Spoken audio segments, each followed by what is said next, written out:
Salmos de romagem de número 128, diz assim o texto bíblico. Por favor, acompanhe comigo. Bem-aventurado aquele que teme ao Senhor e anda nos seus caminhos. Do trabalho de tuas mãos comerás, feliz serás e tudo te irá bem. Tua esposa no interior de tua casa será como a videira frutífera, teus filhos como rebentos da oliveira à roda da tua mesa. Eis como será abençoado o homem que teme ao Senhor. O Senhor te abençoe desde Sião, para que vejas a prosperidade de Jerusalém durante os dias de tua vida, vejas os filhos de teus filhos, paz sobre Israel. Vamos orar mais um momento. Senhor Deus, muito obrigado pelo privilégio de ouvir, de ler e ouvir aqui a tua palavra, Pai, sendo lida. Obrigado porque o Senhor é um Deus gracioso que fala ao povo da aliança, ao povo do pacto. Deus, nos ajude a prestar muita atenção na exposição dessa palavra. Não deixe que nada possa desviar o nosso pensamento, que nós possamos passar esse tempo apenas ouvindo a tua voz. Trabalha em nossos corações, esclareça a nossa mente, o nosso entendimento, para que possamos compreender o que esse salmo maravilhoso que acabou de ser lido quer dizer para nós. Abençoe a tua igreja, trabalha em nós, Senhor. Nós humildemente pedimos em nome de Jesus. Amém. Irmãos, para Stephen Wiley, existem dois tipos de temor: o temor ímpio e o temor piedoso. O temor ímpio nos faz querer fugir, nos faz querer se esconder de Deus. Já o temor piedoso nos faz correr para a sua presença, para perto dele. Os ímpios temem a Deus com um temor odioso. Para eles, Deus é uma ameaça na qual eles querem se livrar ou destruir. A santidade de Deus os afasta. Deus é santo, eles são pecadores, e por causa dessa disparidade, eles se afastam de Deus, porque Deus é santo. Todavia, os piedosos temem a Deus com um temor amoroso. Para eles, Deus é tão glorioso a tal ponto de dedicarem toda a sua vida a Ele. A santidade de Deus, pelo contrário, em relação aos ímpios, os atrai. Iremos tratar mais especificamente do temor piedoso e quais resultados desse temor na vida do crente. O livro dos Salmos, que nós acabamos de abrir e ler aqui, é o livro de canções inspiradas do antigo povo de Deus, Israel, e do novo, a igreja do Senhor Jesus Cristo. O saltério, como eu tenho falado nas nossas exposições dos Salmos de romagem, foi composto ao longo de aproximadamente 800 anos e organizado em 5 livros menores em alusão ao Pentateuco, os 5 primeiros livros da Bíblia escritos por Moisés. Dos 150 salmos, os 128 que nós acabamos de ler está no 5º e último livro. Ele é o 9º dos Salmos de romagem. Como todos vocês já sabem, os salmos de romagem eram cantados pelos israelitas em suas peregrinações à Terra Santa para adorarem a Deus no templo e participarem das festas sagradas de Israel. Um salmo anônimo, há quem diga que é uma continuação do Salmo 127, escrito por Salomão. Ele foi escrito então em duas partes principais, do verso 1 ao 4 e do verso 5 ao 6, sem uma data exata. O Salmo 128, irmãos, é um hino escrito aos filhos de Deus com o intuito de celebrar o sucesso, a fertilidade e a abundância sobre os homens que temem ao Senhor, estendendo a Jerusalém e todo Israel. O salmista declarou aqui o quão feliz é e quão abençoado será o homem que teme ao Senhor. Dessa maneira, aqueles que temem ao Senhor encontram a fonte da verdadeira felicidade e terão uma vida abençoada por Ele. Assim, eu proponho o seguinte tema: os resultados do temor do Senhor. Quais são os resultados do temor do Senhor? Os resultados são, em primeiro lugar, uma vida abundantemente feliz. Olhe para o texto, versos de 1 a 4, diz assim: bem-aventurado aquele que teme ao Senhor e anda nos seus caminhos. Do trabalho de tuas mãos comerás, feliz serás, e tudo te irá bem. Tua esposa no interior de tua casa será como a videira frutífera, teus filhos como rebentos da oliveira, à roda da tua mesa. Eis como será abençoado o homem que teme ao Senhor. Felicidade, o que significa essa palavra? Estado de espírito de quem se encontra alegre ou satisfeito, alegria, contentamento, fortúnio, júbilo. No exato momento em que o homem se voltou contra Deus, sendo destituído, apartado de sua glória, incapacitado de cumprir a sua lei e ser sentenciado a voltar ao pó como ele veio, por causa do pecado e consequentemente da morte, um enorme abismo se fendeu, se abriu entre Deus e o homem. Um profundo vazio tomou conta do seu ser, toda a sua felicidade se esvaiu.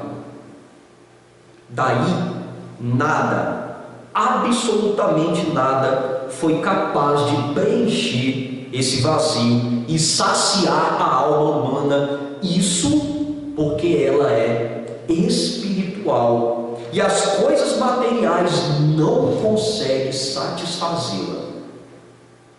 Apesar disso, mesmo sem Deus, as pessoas buscam desesperadamente por felicidade. As pessoas, todos do gênero humano, eles querem ser felizes. Elas buscam em lares, por causa da queda, deficientes, em relacionamentos deturpados, em amizades oportunistas, em trabalhos pesarosos, entretenimento, vícios, obsessões, etc. De acordo com Thomas Watson, milhões de pessoas se enganam tanto sobre a essência da felicidade como sobre a maneira de alcançá-la. Isso porque elas confundem com coisas exteriores, quando na verdade, segundo ele, a felicidade não é encontrada em condições e circunstâncias que sempre mudam, mas sim num Deus que nunca muda.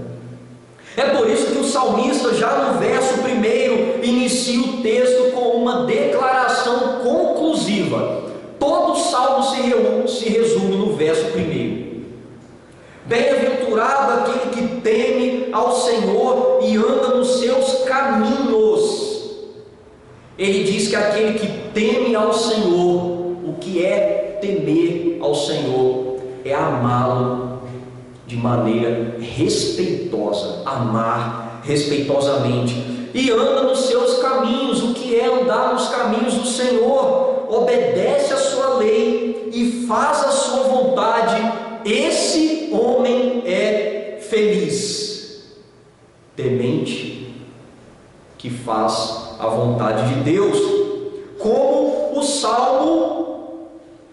o salmista do Salmo 1 diz em alto e bom tom: bem-aventurado o homem que não anda no conselho dos ímpios, não se detém no caminho dos pecadores, nem se assenta na roda dos escarnecedores. Verso 2: antes o seu prazer está na lei do Senhor, e na sua lei medita de dia e de noite. Salmo 1, verso 1 e 2. O temor do Senhor é um dos temas centrais da Bíblia, meus irmãos, como podemos ver em Salmos 34, 7, o anjo do Senhor se acampa ao redor dos que o temem e os livra. Em 36, 1, há no coração do ímpio a voz da transgressão, não há temor de Deus diante dos seus olhos. E em 119, 63, companheiro sou de todos os que temem e dos que guardam os teus preceitos. Conforme o rei Salomão disse no versículo-chave do livro de Provérbios, o temor do Senhor é o princípio do saber, mas os loucos desprezam a sabedoria e o ensino. Provérbios 1:7. E como conclui Mateus Henry, ele diz assim: de todas as coisas que se devem saber, esta é a mais evidente. Deus deve ser temido, reverenciado, servido e adorado. Essa verdade é tão evidente que aqueles que não a conhecem nada sabem. No verso 2 e 3 vem a parte mais bela do Salmo. Ele dá exemplos de felicidade para o homem israelita da sua época. No verso 2 ele diz: do trabalho de tuas mãos comerás, feliz será e tudo te irá bem. O homem castigado com um trabalho amaldiçoado após a queda, quando teme ao Senhor, tem a alegria de comer daquilo que Ele mesmo produz, não do trabalho dos outros, mas da tua terra e do teu esforço, e isso debaixo da provisão de Deus. É Ele que nos dá, irmãos, tudo aquilo que necessitamos quando nós trabalhamos. No verso 3, ele usa duas ilustrações acerca da esposa e dos filhos. Sobre a esposa ele diz: tua esposa no interior da tua casa será como a videira frutífera.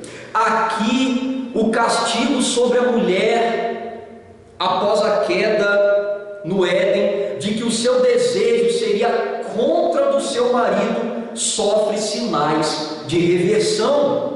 Uma esposa assim é o que todo homem temente em seu coração deseja.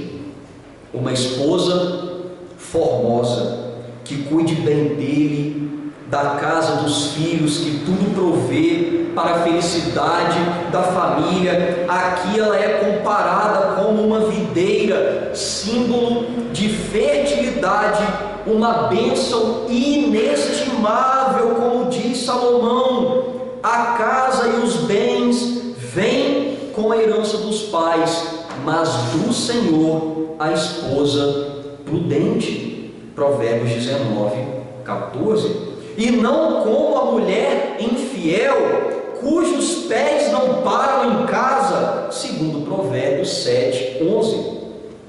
E os filhos?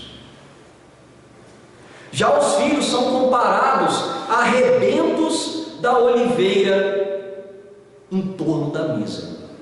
O que significa isso? Os filhos são chamados de brotos verdes, saudáveis, que saem da oliveira velha, um sinal de renovação que o proporciona ao homem temente esperança, perpetuidade e alegra o seu viver.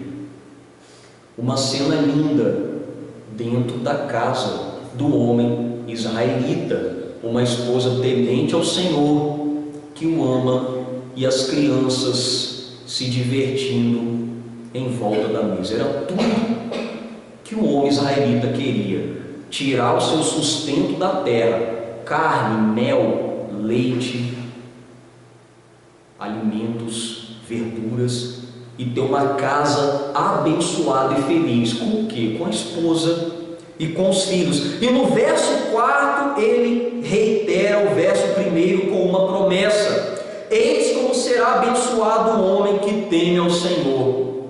O homem temente não apenas é feliz, mas abençoado será por Deus. Irmãos, quando nós olhamos para o restante das Escrituras e tenta aplicar essas verdades na nossa vida, nós vemos que é em Cristo, na pessoa de Cristo, que o homem temente, por meio da fé, se abriga, se segura. O homem que se encontrava perdido deixa suas obras e confia no trabalho que Cristo realizou por ele, vencendo a morte na cruz maldita, e agora pode trabalhar contente. O homem que estava hostil, em guerra com a sua esposa, com a sua mulher, feito nova criatura em Cristo, agora ele vive e se sacrifica em amor por ela, como Cristo se doou e vive por sua amada igreja.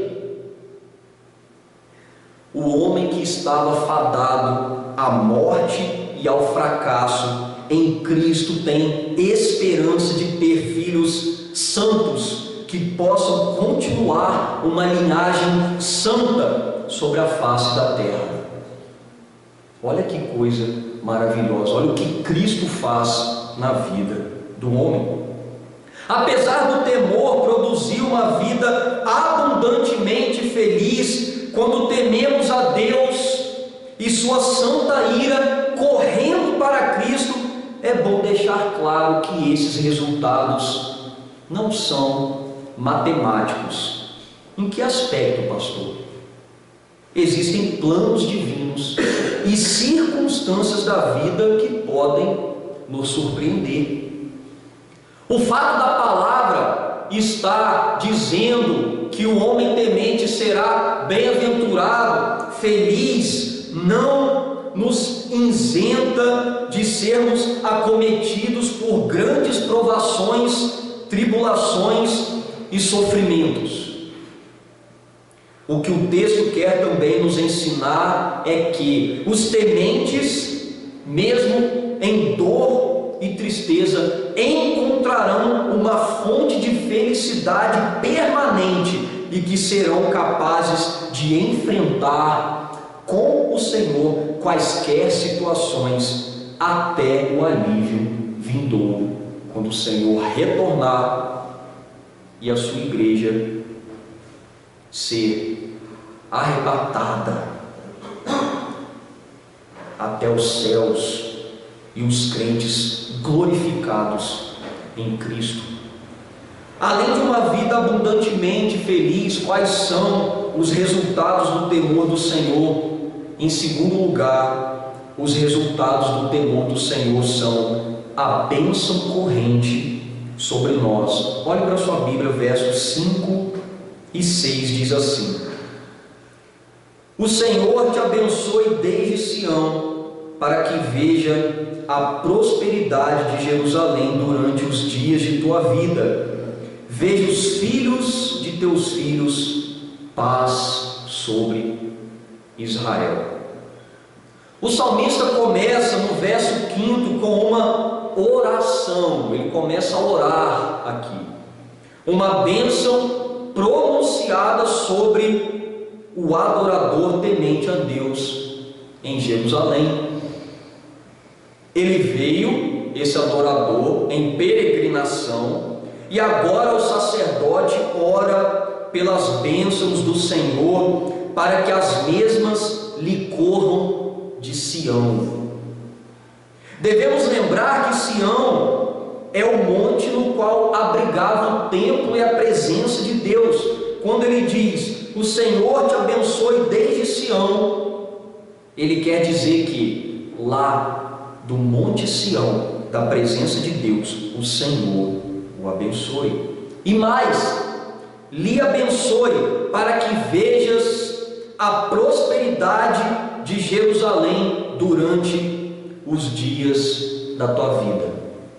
Uma das maiores alegrias também do homem israelita é ver Jerusalém abençoada, em paz, vivendo com o Senhor.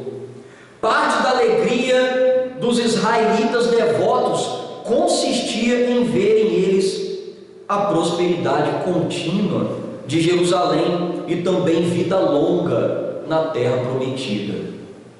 E ele conclui no verso 6 dizendo: vejas os filhos dos teus filhos, paz sobre Israel, ou seja, e que você viva para ver os seus netos, e que a paz esteja com o povo de Israel. É isso que o Salmo diz. Aqui nós temos um sinal da aliança, do pacto que Deus fez com Abraão em Gênesis 15:5, que diz: olhe para os céus e conta as estrelas, se é que podes. Ele disse: será assim a tua posteridade.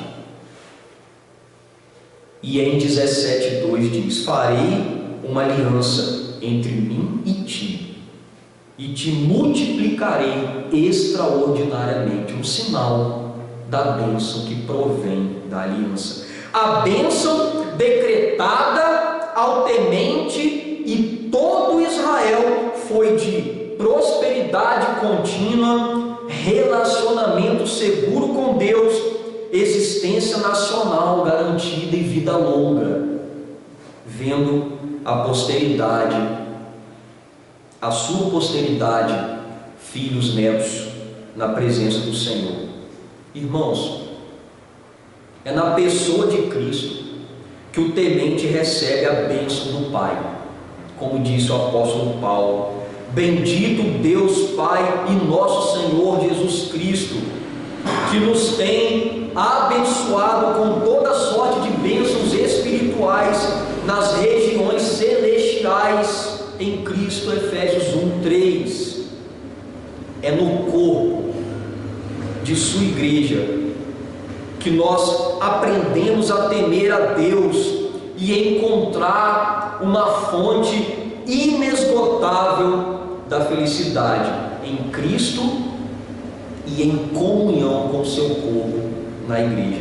Isso porque a palavra do Senhor é abundante, e quando a Escritura é exposta com fidelidade em meio à operação do Espírito, a fé, ela vem pelo ouvir, o temor no coração vem por essa fé, a bênção, ela vem por esse temor, e a felicidade vem pela bênção. Que coisa maravilhosa! É somente Deus, meus irmãos, grave isso no seu coração, jamais se esqueça, é somente Deus que pode nos abençoar com a verdadeira felicidade em Cristo, que morreu uma única vez pelos pecados, o justo pelos injustos, para conduzir-vos a Deus. 1 Pedro 3,18, diante do que foi exposto diante desse salmo, quais são os desafios que o texto nos ensina? Em primeiro lugar, o mundo é um poço sem fundo. Por mais que você tente, você não encontrará nele a fonte da felicidade. Esqueça, no mundo você jamais será feliz. Tema a Deus, irmãos, crendo no seu Filho amado Jesus Cristo e em suas promessas, e permaneça fiel a esse Senhor, por mais difícil que possa ser a caminhada com Ele. Nele você vencerá todas as dificuldades, provando da felicidade que somente o Senhor pode te dar. Do que adianta ter tudo nessa vida e não ter a alegria de desfrutar daquilo que você tem? Ser privado da bênção de viver na presença do Senhor e ver a tua posteridade, ver os seus filhos, os seus netos nos retos caminhos do Pai. Confirme, meu irmão, a aliança feita com Abraão. Confirme que a aliança feita com Abraão se estendeu a ti, te alcançou, e os teus filhos, a tua descendência, por meio da fé no Filho de Deus, e seja abençoado com e por essa aliança. Em segundo, tema ao Senhor, se rendendo a cada dia mais ao senhorio de Cristo e entregando completamente a sua vida a Ele. Confie em tudo nele e Ele te fará verdadeiramente feliz. Tema ao Senhor no seu trabalho, trabalhando de maneira honesta para a glória do seu santo nome. Tema ao Senhor, se guardando para um casamento santo, e quando casar, vivam de maneira digna, de maneira pura. Tema ao Senhor ao cuidar dos teus filhos, os criando em sua presença, os ensinando a amar ao Senhor. Tome posse da bênção de pertencer ao povo eleito de Deus, vivendo piedosamente em Cristo, em comunhão com Cristo e em comunhão com a sua igreja. Terceiro, tome essas atitudes não visando em primeiro lugar a tua própria felicidade ou a bênção do Senhor. Existem pessoas que só estão na igreja porque querem ser felizes e desfrutar apenas das bênçãos do Senhor. É claro que nós devemos correr para perto de onde a palavra está sendo pregada, de onde o povo de Deus está. Mas nós devemos, irmãos, em primeiro lugar, almejar em tudo, glorificar mais do que nunca o abençoador na presença do Pai. O Senhor te salvou por graça para livrar a tua alma do inferno e ter um relacionamento íntimo contigo. Hoje pela manhã estivemos estudando sobre isso. A pessoalidade de Deus, Ele é uma pessoa e nós devemos cultivar, ter um relacionamento com essa pessoa, com o nosso Senhor, e nós devemos ter esse relacionamento sem querer exatamente nada em troca. E Deus, Ele tem esse relacionamento conosco também, sem querer nada em troca. Primeiro, porque Ele já tem tudo, e segundo, porque não há nada que você possa fazer para acrescentar algo a Ele. Quarto lugar, mas pastor, eu não consigo crer ou eu não consigo crer dessa maneira, eu não consigo ser temente ao Senhor. Então, irmão, continue ouvindo a pregação da palavra de Deus, lendo a tua Bíblia, clamando ao Senhor e buscando pela sua presença. Mas, pastor, eu não consigo permanecer fiel. Vida santa, santidade, santificação. Ter uma vida de santificação. Em primeiro lugar, você então deve rever a sua salvação. Será que eu sou realmente salvo? E se você de fato for do Senhor, persevere em oração, por que não em jejum, leitura e meditação das Escrituras? São meios que o Senhor deu à sua igreja para que nós possamos ser santificados pelo teu poderoso Espírito. E por que não, irmãos, peça ajuda aos irmãos que são mais maduros na fé. Às vezes nós estamos sofrendo, estamos caídos em pecados terríveis e temos vergonha de pedir ajuda, orgulho de pedir ajuda. Irmãos, peça ajuda. Nós estamos aqui para ajudá-los, para orar com vocês, para que vocês possam, na comunhão da igreja, serem mais santificados e fiéis ao Senhor. Dos dois temores apresentados, é o temor piedoso que pela fé nós devemos ter e cultivar em Cristo. Nessa noite a palavra do Senhor nos afirmou que uma vida feliz e abençoada é o resultado do temor do Senhor. Por favor, fique de pé, eu quero orar por você.